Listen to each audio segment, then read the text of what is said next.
Assalamualaikum warahmatullahi wabarakatuh. Selamat pagi anak-anakku sekalian. Mudah-mudahan kalian semua dalam keadaan sehat.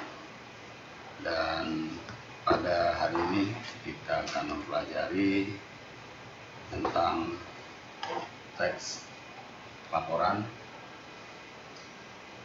Perlu anak-anak ketahui bahwa dalam teks laporan ini yang akan kita pelajari ada 3 kompetensi dasar. Yang pertama yaitu 3.9 tentang mengidentifikasi laporan dari laporan percobaan yang dibaca dan didengar.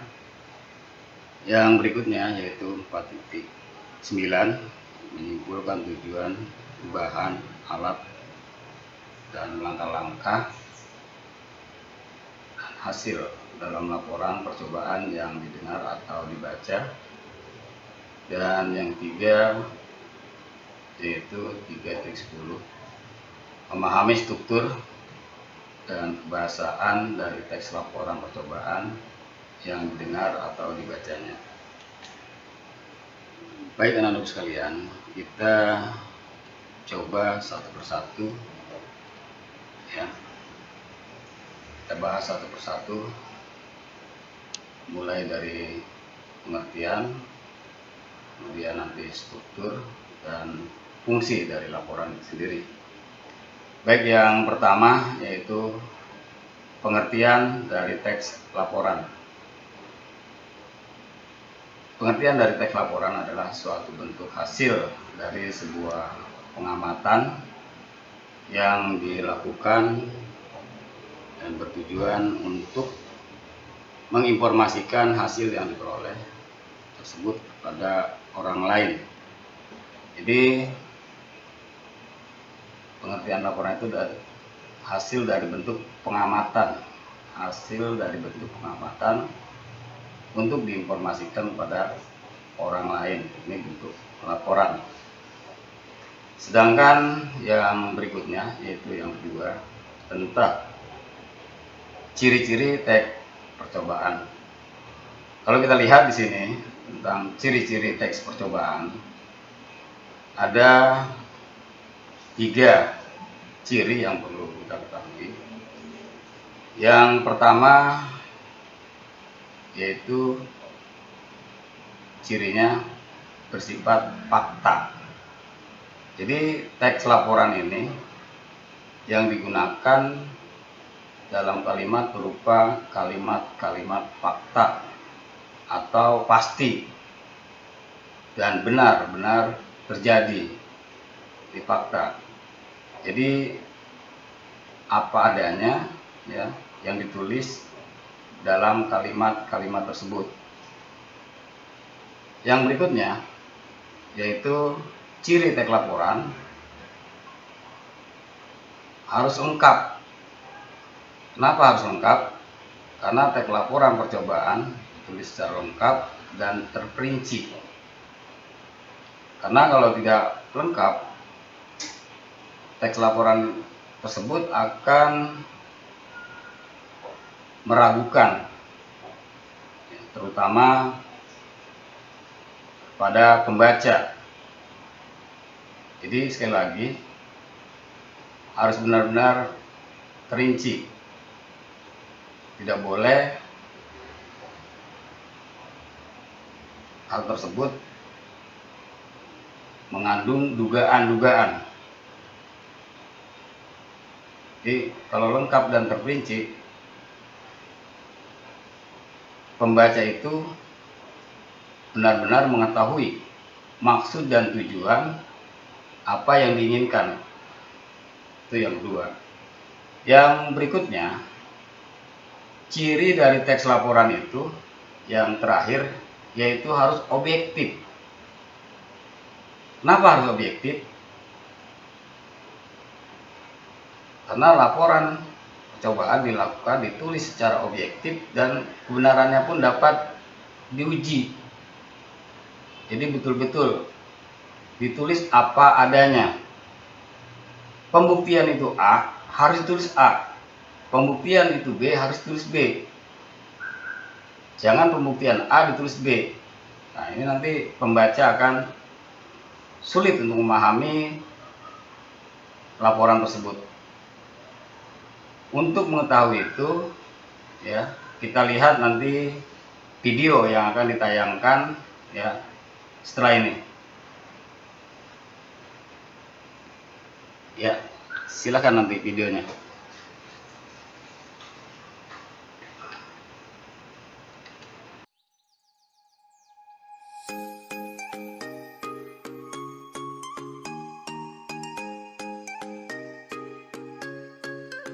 Assalamualaikum warahmatullahi wabarakatuh. Selamat pagi anak-anak kelas 9 SMPN 13 Kota Tangerang.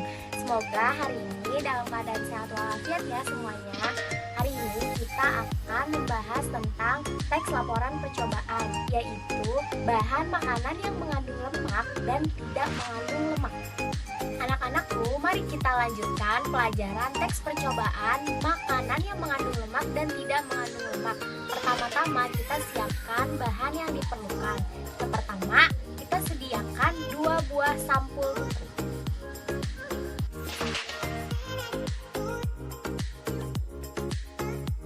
Yang terakhir, lampu senter. Bahan yang akan kita uji coba yaitu ada kacang tanah, seledri, wortel, kemudian ada kemiri, pepaya, dan juga singkong. Lalu ada margarin yang sudah dilelehkan, susu, dan santan. Selanjutnya, gosokkan bahan-bahan tadi di atas sampul buku dan tunggu hingga 10 menit.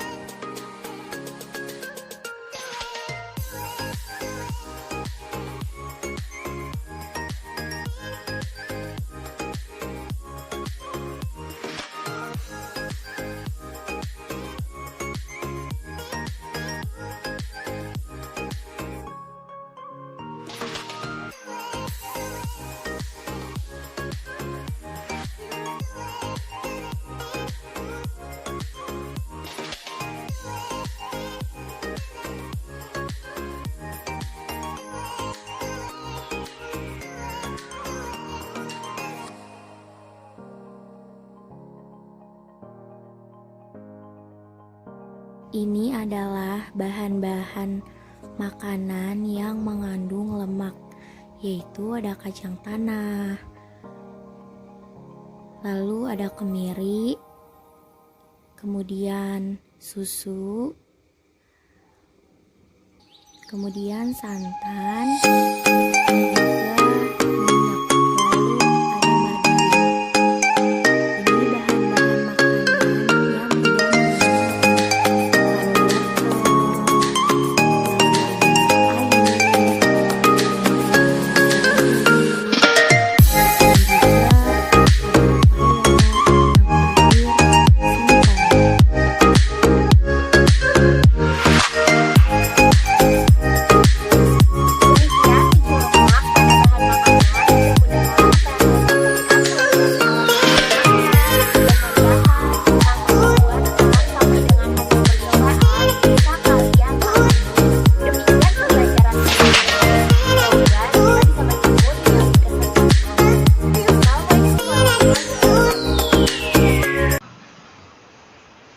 Ya, terima kasih. Baru saja kalian menyaksikan ya, video yang baru saja sama-sama kita lihat tentang pembuatan atau kajian makanan yang mengandung lemak dan makanan yang tidak mengandung lemak. Jadi ada beberapa contoh tadi, ada kacang, kemudian ada pepaya, kemudian ada telur, kemudian ada santan dan sebagainya. Dan hasilnya pun kalian telah ketahui. Nah, untuk itu ya kalian harus cermati terutama dalam struktur laporan.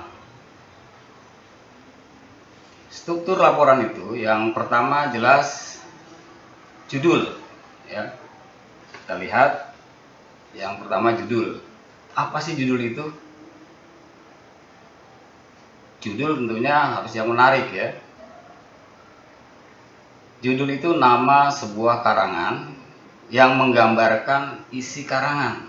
Sekali lagi Bapak ulang, judul itu adalah nama sebuah karangan yang menggambarkan isi karangan. Ingat, judul itu harus menarik, ya, supaya agar nanti para pembaca, ya, bisa tertarik oleh percobaan kita. Nah, itu yang pertama, harus ada judul. Yang berikutnya ada tujuan, ya. Kalau kita ingin mengetahui sesuatu, ya, membuat laporan percobaan, ada tujuannya. Tujuannya untuk apa? Kalau video yang tadi yang kalian saksikan sama-sama, tentu tujuannya untuk melihat mana makanan yang mengandung lemak dan mana makanan yang tidak mengandung lemak. Seperti itu. Sama, kalau kamu masih sanksi misalkan, ya, dengan bakso ada yang mengandung borak dan ada yang tidak mengandung borak, ada dua. Nah, untuk mengetahui itu juga tujuannya kamu jelas, ya, mana bakso yang menggunakan borak dan mana yang tidak. Nah, setelah kamu teliti, nah itu kamu nanti bisa menyimpulkan dari tujuan itu. Jadi tujuan adalah keinginan atau maksud yang ingin dicapai dari percobaan yang dilakukan. Itu tujuan. Dari langkah-langkah tadi, struktur, yang pertama judul, tujuan, kemudian alat dan bahan. Kalau kita ingin melakukan teknik percobaan, tentunya kita menggunakan alat dan bahan. Ini juga kita sesuaikan. Bahan-bahan apa saja, alat-alat apa saja yang kita gunakan. Tadi jelas dalam video penayangan tadi, ya, alat-alat yang digunakan sudah tahu, ya. Ada senter, ya, ada piring, ya. Kemudian ada apa namanya tadi, ya, sendok dan sebagainya. Bahan-bahannya juga tadi kamu sudah ketahui, ada sekitar. Oke, kita lanjut, ya. Yang berikutnya tadi kita jelaskan tentang alat dan bahan, ya. Kita sudah sampaikan. Kemudian struktur teks laporan percobaan yang keempat, yaitu tentang langkah-langkah dalam membuat teks percobaan. Jadi kalau tadi kita lihat dalam tayangan video tadi,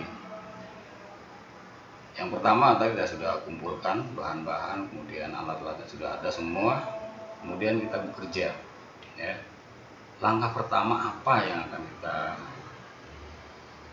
sampaikan nanti atau kita kerjakan setelah sudah ada alat dan sebagainya, ya. Jadi langkah-langkah itu adalah tahapan dalam melaksanakan percobaan, ya, atau proses melakukan percobaan tersebut. Jadi apa saja yang akan kita lakukan nanti akan kita tulis nanti, ya, supaya hasilnya pun nanti akan maksimal, ya. Setelah kita tahu langkah-langkah tersebut sampai menghasilkan, suatu hasil, suatu percobaan, maka kita pada struktur atau struktur yang kelima, kita sampai pada struktur yang kelima, yaitu tentang hasil. Apa itu hasilnya? Ya, tentunya hasil itu adalah uraian yang diperoleh dari percobaan yang telah kita lakukan. Hasil itu hal-hal yang telah dilakukan, tentunya apa tadi? Ya, kalau yang pertama tadi kita lihat tentang perbedaan lemak dan atau makanan yang tidak mengandung lemak dan makanan yang mengandung lemak, sudah tahu tadi hasilnya. Yang pertama misalkan lagi kalau tadi tayangan, kalau kita lihat sama-sama tayangan tadi, kacang mengandung lemak, kemudian susu juga mengandung lemak, kemudian margarin jadi mengandung lemak. Nah, itu hasil dari kita buat yang nanti menginjak kepada laporan yang ke-6 atau struktur yang ke-6, kita buat kesimpulan. Apa kira-kira kesimpulan tadi percobaan kita tadi, sehingga ya hasil teks percobaan itu benar-benar lengkap. Judul ada, tujuan yang kita inginkan juga sudah jelas, kemudian alat dan bahan juga kita lengkap, dan langkah-langkahnya pun mulai dari awal sampai terakhir kita tulis, tersusun rapi, dan hasilnya pun nyata. Sampai terakhir kita membuat suatu kesimpulan. Kalau kesimpulan ini berisi pendapat atau penulis terhadap laporan percobaan yang telah kita lakukan. Jadi hasilnya yang kita lakukan, kesimpulannya kira-kira seperti itu. Ya, mudah-mudahan ya apa-apa yang baru saja Bapak sampaikan tentang teks laporan percobaan dapat dipahami oleh kalian, mulai dari pengertian teks percobaan, kemudian ciri-ciri dari teks percobaan ya, nanti kalau kamu membuat teks percobaan, kemudian struktur percobaan ya, mulai dari secara urut, mulai dari judul sampai kesimpulan. Mudah-mudahan bisa kalian pahami ya. Barangkali itu saja yang bisa Bapak sampaikan materi pelajaran pada hari ini. Mudah-mudahan bisa dipahami. Bapak tutup pelajaran ini ya. Tapi sebelum Bapak menutup pelajaran ini, mungkin barangkali nanti ada hal-hal yang kurang jelas atau kurang dipahami. Silakan kalian boleh WA ke Bapak atau japri ke Bapak, boleh juga telepon langsung ya, karena nomor Bapak sudah kalian ketahui. Silakan, mudah-mudahan ya penjelasan ini dapat kalian pahami. Bapak tutup dengan wassalamualaikum warahmatullahi wabarakatuh.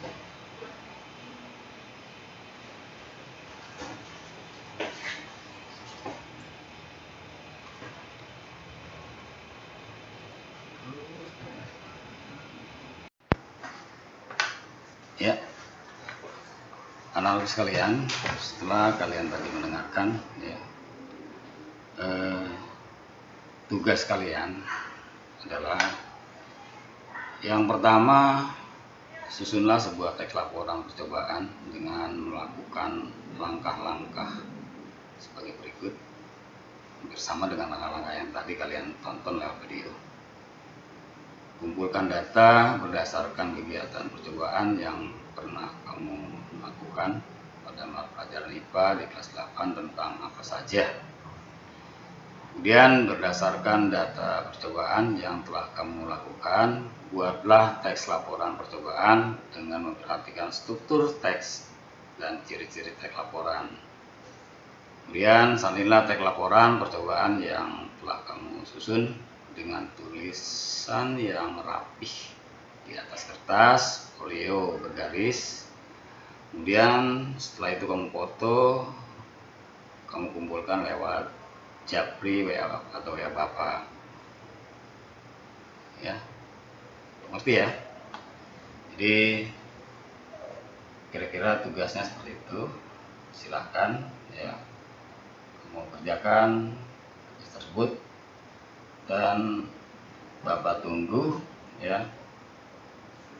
Nanti kalau sekarang Bapak tunggu sekitar sampai ya jam-jam 12 gitu ya, karena kita di awal dari pagi ya sampai nanti jam 10. Silakan kalian susun ya, boleh teks percobaan yang pernah kamu alami ya, waktu kelas 8 boleh kamu coba kembali ya, atau yang baru juga boleh kamu kerjakan, tapi yang penting sesuai dengan langkah-langkah yang tadi kita pelajari ya. Kalau nanti ada yang kurang jelas boleh tanyakan lagi. Barangkali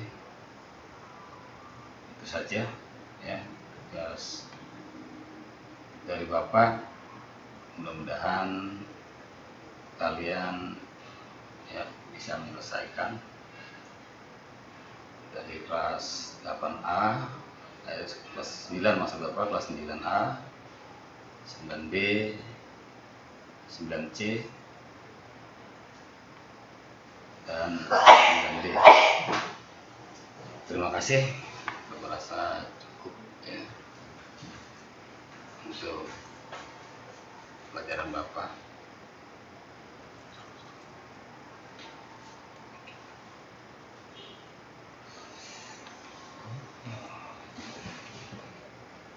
Ya, terima kasih. Assalamualaikum warahmatullahi wabarakatuh.